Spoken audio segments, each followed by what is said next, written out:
大家好，天堂經典版，昨天8月23號又是每周最熱血、最考驗血盟調度的攻城戰。但在跟大家分享戰報之前，先讓我再次幫自己宣傳一下，頻道開通了新功能，就在畫面的某個地方，或者是影片的說明欄，應該會看到蝦皮商品的連結。你從這些蝦皮連結買東西，不管有沒有買我連結登錄的商品，都可以讓我拿到一點點的分潤。這是一個讓你不用多花錢就能實質幫助我跟頻道的方法。只要點一下商品連結，然後正常去買你平常會使用到的東西，同時也可以幫助到我啦。如果你有在蝦皮買東西的習慣，可以來這邊幫我點一下商品連結，然後再去購買你所需要的物品哦。接着我們馬上來講解今天的重點，就是泰坦伺服器的攻城戰。在進入泰坦戰報之前呢，我們先來統一一下雙方的稱呼。由非法盟與玩具盟組成的聯盟勢力呢，我們就稱作為非法玩具聯盟。而敵方陣營呢，我們就一樣稱作大聯盟。昨天城戰一開始，大聯盟的進攻意圖就非常的明確，他們完全不給對手喘息的機會，全員集結重兵，直接對楓木城發動了攻擊。在開戰初期，大聯盟迅速攻勢，直接突破楓木城門的防線，隨後大軍長驅直入，如同推土機一般，直接強壓至楓木城的守護塔。當時守護塔下非法盟的成員人數並不多，在面對大聯盟鋪天蓋地的衝鋒下，防線瞬間崩潰。非法盟在第一時間陷入了極度被動的劣勢，眼看守護塔被擊倒之後，仿佛楓木城就要拱手讓人了。但就在這個守護塔倒下的那千鈞一髮之際，戰局發生了戲劇性的轉變。玩具盟的王族不知道什麼時候神不知鬼不覺的卡在守護塔後，就在守護塔倒下的瞬間，非法玩具聯盟執行了幻摸戰術，將楓木城保了下來。大聯盟這波攻勢原本打得非常漂亮，但在最後打守護塔的時候犯了一個致命的失誤，就是大聯盟的主力輸出部隊在推進到守護塔周圍時，把所有的火力都灌輸在守護塔上，居然完全沒有人發現非法玩具聯盟的王族在塔下。這個細節的疏忽，讓大聯盟錯失在開局拿下楓木城的絕佳機會。在楓木城的攻勢失利後，大聯盟整裝出發進攻肯特城。然而，當大聯盟部隊移動到肯特右城門的時候，準備發動第二波總攻擊時，非法玩具聯盟卻是早已擺好固若金湯的防線。大聯盟在右城門發動的幾波攻勢，幾乎都在城門口就被輕鬆瓦解。非法玩具聯盟成員非常的多，數量非常的龐大。大聯盟在肯特城集結的進攻總兵力，可能連防守非法玩具聯盟的現場人數一半都不到，所以大聯盟的攻勢被輕鬆瓦解也是必然的事情。大聯盟意識到正面硬碰硬難以突破之後呢，隨即改變戰術，採取游擊戰，在肯特楓木以及妖堡之間進行多點騷擾與小規模的碰撞，試圖借由拉扯防線，誘使非法玩具聯盟分兵尋找防守薄弱的突破口。然而，這個游擊戰要奏效的前提，通常建立在雙方總兵力差距不大的情況下，讓防守方顧此失彼。但非法玩具聯盟的人力實在太過充裕，他們甚至不需要做出極限調度，單靠聯盟的游擊部隊就足以將楓木與肯特城防住了。大聯盟的小規模騷擾難以掀起實質的波瀾。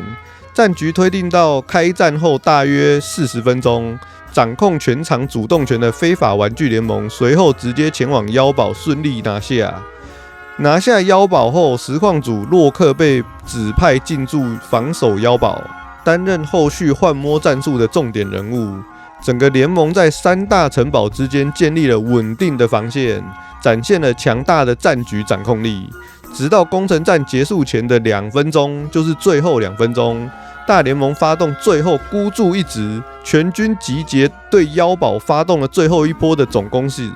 這波攻勢雖然氣勢如虹，但在妖堡守護塔周圍，非法玩具聯盟的防守陣型依然是滴水不漏。大聯盟在時間倒數的壓力下，始終無法撕開突破口，完全討不到任何的便宜。在最後倒數階段，洛克按照聯盟的指示，穩穩將妖堡摸下。正式坐上本周的土方王寶座。值得一提的是，過去幾次城戰中時常成為焦點的加速公主，這一次並沒有成功摸下任何的城堡。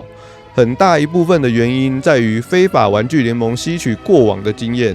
在整場攻城戰中似乎安排了專門的人，時時刻刻在守護塔周圍進行名稱稽查，完全不給任何偷雞的機會。隨着攻城戰結束，非法玩具聯盟在本周成功包辦了所有城堡，正式達成了泰坦伺服器全服統一的霸業。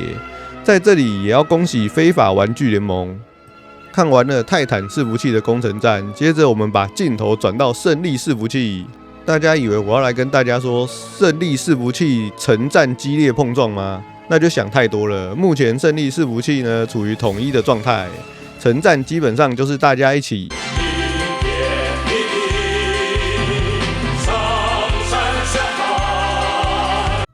準時收看每周的莒光園地，大家聚在 DC 裡面一起觀看其他伺服器的城戰狀況。不過，雖然城戰非常的平靜，但勝利女神伺服器昨天8月23號終於成功首推惡魔了。我知道很多伺服器早就把惡魔當作日常 BOSS 在打了。但對於勝利伺服器來說是伺服器的第一次，今天就把這次推倒惡魔的方式整理給大家參考。打惡魔的前置作業是非常辛苦的，主要分為2大部隊。第一個是吸收仇恨扛王與補血小隊，由一支能給予惡魔穩定傷害的大騎士擔任主坦，搭配一支深柱妖以及幾隻魂體妖，以及負責顧深柱妖血量的法師。再來就是周邊清怪的隊伍，大概編制2到3隊，負責清理8樓源源不斷靠近的小怪，確保扛王小隊在吸收仇恨的過程中不被怪物干擾。部隊剛上8樓時，現場怪物數量會非常的多，清怪小隊必須在第一時間掩護扛王小隊。隨後，扛王小隊在大騎士單獨上前接觸惡魔，並迅速將惡魔拉到特定位置時，騎士將惡魔卡在轉角互相 PK 拉仇恨，而後方的深柱妖、魂體妖跟法師則是必須在安全處，也就是惡魔攻擊不到的地方，這樣深柱妖與魂體妖就可以專心的補扛王騎士的血量，法師則是盯住深柱妖的血量，避免深柱妖意外死亡。拉仇恨的時間，清怪小隊必須封鎖周圍。大騎士在轉角處持續對惡魔穩定輸出，這個過程必須極具耐心，整整維持15分鐘左右。目的就是確保惡魔的仇恨值被騎士牢牢的吸住，避免之後打惡魔的時候因為仇恨轉移而滅團。經過15分鐘拉仇恨的時間後扛王騎士將惡魔拉至預先清理完怪物的空曠處，此時補血小隊也同步移動。全程盡量保持在惡魔火球範圍之外，持續幫拉仇恨的騎士補血。緊接着，現場待命的大部隊迅速依照職業將惡魔包圍起來。首先是50級以上的騎士將惡魔牢牢的包住，再來是有學習冰錐與極道落雷的法師將惡魔包起來，最後外圍就是冰錐與極道落雷的妖精。所有人站定位後，聽從指揮統一口令。第一拍騎士與妖精同時進行普攻，第二拍現場約30隻法師與50隻妖精同步施放魔法狂轟，有冰錐的法師與妖精全力丟冰錐，沒有冰錐的就丟極道落雷。如果2個都沒有的人，就是寒冰氣息補足傷害。在超過80名以上的玩家同時打出魔法與物理傷害的瞬間，惡魔在短短的幾秒鐘直接倒地。雖然這次勝利伺服器的首推非常可惜，惡魔沒有掉落任何令人驚豔的寶物，但這次推王成功象徵的意義遠大於實質掉落，證明了我們血盟只要配合到位，想打幾隻惡魔就可以打幾隻惡魔，寶物遲早都會噴給我們。這次能夠順利推倒惡魔，真的歸功於所有參與的成員。從一開始扛傷害的大騎士，跟轉角默默補血的補血組，還有周圍清怪的每一個人，都是這次首推成功的幕後功臣。恭喜我們血盟成功推倒惡魔。好啦，以上就是今天的影片內容，感謝大家觀看。大家對於泰坦伺服器攻城戰有什麼看法，都可以在底下留言分享哦。